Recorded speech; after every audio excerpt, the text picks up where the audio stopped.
Bismillahirrahmanirrahim. Assalamualaikum warahmatullahi wabarakatuh. Perkenalkan, nama saya Aulia Latifah Zahra dengan NIM 33620049. Saya dari Teknik Sipil Universitas Sultan Ageng Tirtayasa. Di sini saya akan menjelaskan mengenai kesetimbangan kimia part 2.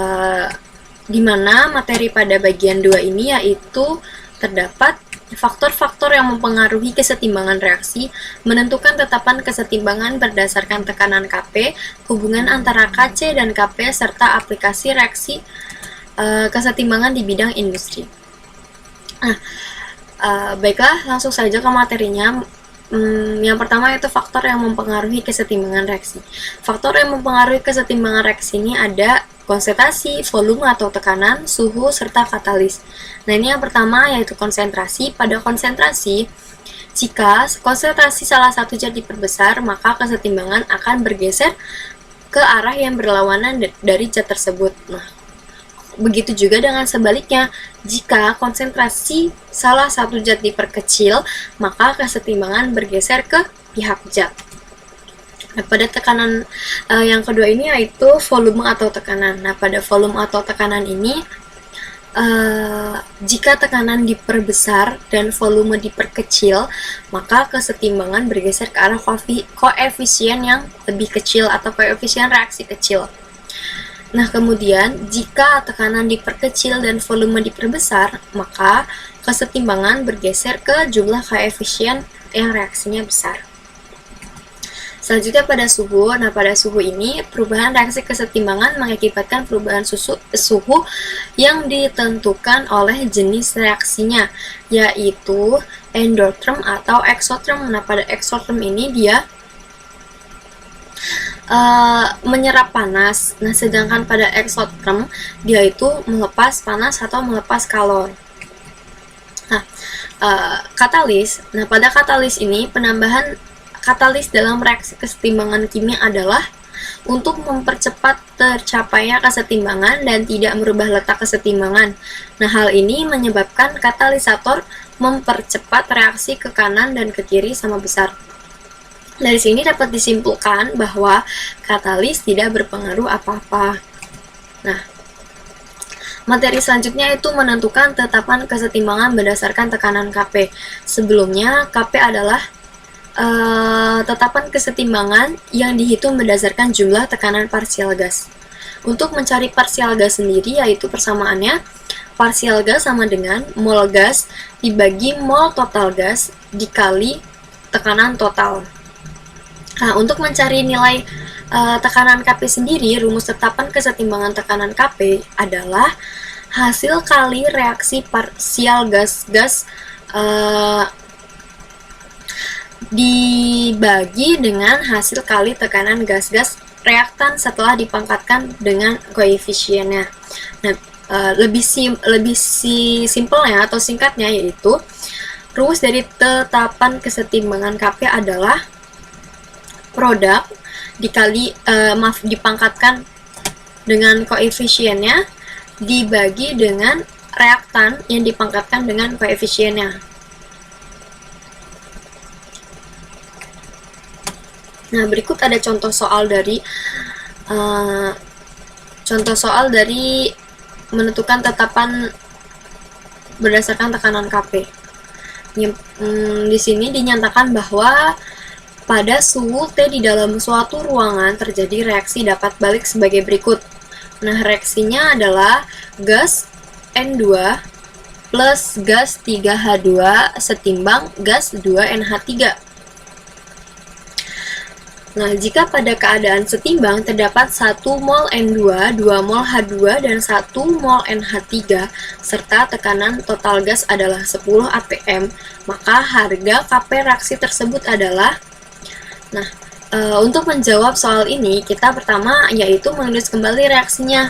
Nah, setelah reaksi sudah ditulis kembali, menentukan kesetimbangan molnya. Jika setimbangan mol ini belum ditentukan dari soal, maka kita harus menggunakan tabel MBS.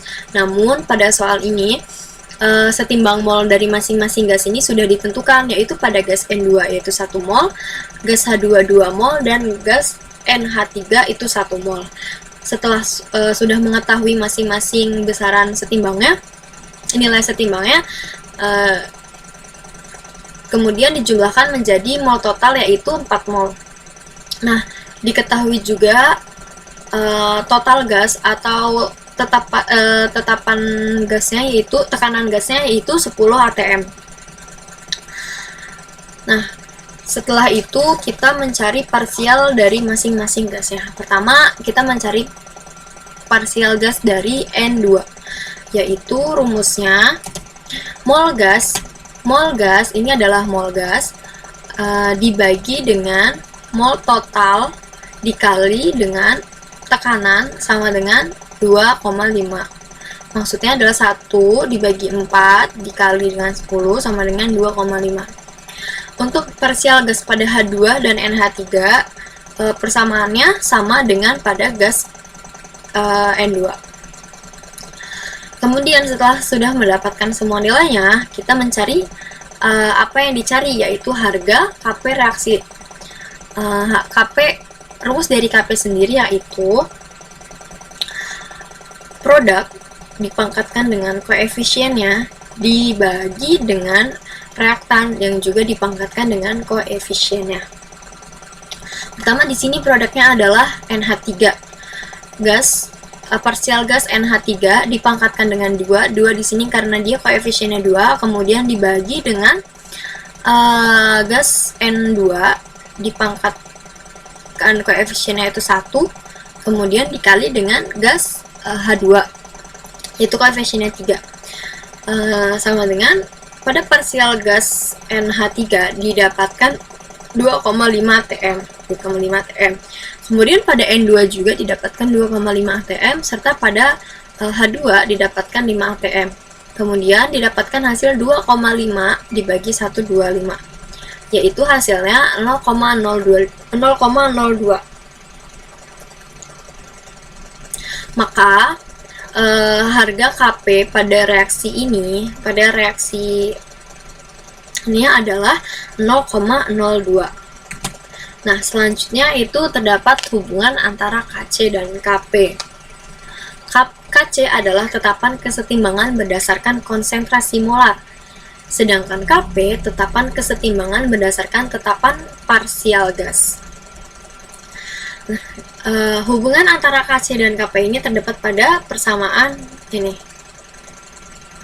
yaitu Kp sama dengan Kc dikali RT pangkat delta N, di mana Kp sendiri yaitu tetapan parsial gas dan Kc adalah konsentrasi molar, R yaitu konsentrasi, R adalah konstanta yang nilainya 0,082, kemudian T ini adalah suhu dalam Kelvin, dan delta N adalah jumlah koefisien delta N yaitu selisih jumlah koefisien kanan dan kiri. Nah, berikut terdapat contoh soal yang dinyatakan bahwa pada suhu 27 derajat Celcius dalam ruangan dengan volume tertentu yang bertekanan 1 atm terdapat gas N2O4 yang terurai menjadi NO2. Berapakah harga Kc pada suhu tersebut jika diketahui harga Kp-nya yaitu 0,489 atm? Sesuai dengan reaksinya adalah gas N2O2 setimbang gas NO2. Nah, mula-mula kita tulis reaksinya kembali, kemudian koefisiennya, mencari koefisiennya. Nah, masing-masing koefisiennya ini pada gas N2O4 itu 1 dan pada gas NO2 itu adalah 2. Nah, kemudian diketahui juga suhu pada ruangan ini yaitu 27 derajat Celcius. Jika kita ubah ke Kelvin, maka ini kan masih dalam Celcius. Nah, kalau kita ubah ke Kelvin itu yaitu rumusnya 27 ditambah dengan 273 derajat. Maka hasilnya yaitu 300. Nah, kemudian diketahui juga harga Kp-nya itu 0,489 dan juga R-nya konstantanya yaitu 0,082. Nah, Langsung saja kita setelah mengetahui koefisiennya, kemudian mencari delta N atau selisih jumlah koefisiennya, yaitu 2 dikurang 1 adalah 1. Nah, jadi selisih jumlah koefisien atau delta N ini adalah 1. Kemudian hubungan antara KC dan KP. Di sini kan yang dicari itu KC-nya ya. Jadi masukkan juga ke persamaan hubungan antara KC dan KP, didapatkan KP sama dengan KC dikali R kali T pangkat delta N. Nah, di sini KP-nya yaitu 0,489 sama dengan KC. KC adalah yang dicari, R-nya adalah 0,082 dan T-nya yaitu 300. Dipangkatkan dengan delta N yaitu 1. Nah, kemudian KP 0,489 sama dengan hasil 0,082 dikali 300 yaitu 24,6 KC. Nah, kita pindah ruaskan, KC sama dengan 0,489 dibagi 24,6, yaitu nilainya 0,02. Maka harga KC pada suhu 27 derajat Celcius adalah 0,02. Nah, selanjutnya yaitu aplikasi reaksi kesetimbangan pada bidang industri. Nah, di sini contohnya yaitu pada pembuatan asam sulfat atau H2SO4. Nah, pada pembuatan asam sulfat ini dilakukan melalui prosesi kontak. Maksudnya melalui proses kontak yaitu dengan membakar belerang murni di udara agar membentuk gas SO2. Reaksinya adalah solid S plus gas O2 menjadi gas SO2. Nah, kegunaan dari asam sulfat sendiri yaitu sebagai bahan dasar pada industri cat, plastik, aki, tekstil, dan bahan peledak. Kemudian bisa juga digunakan sebagai bahan dasar pupuk amonium sulfat dan asam fosfat. Nah, bisa juga si asam sulfat ini dijadikan sebagai penghilang karat besi pada baja sebelum dilapisi dengan seng atau timah. Nah, sekian video materi dari saya. Kurang lebihnya mohon maaf. Terima kasih. Wassalamualaikum warahmatullahi wabarakatuh.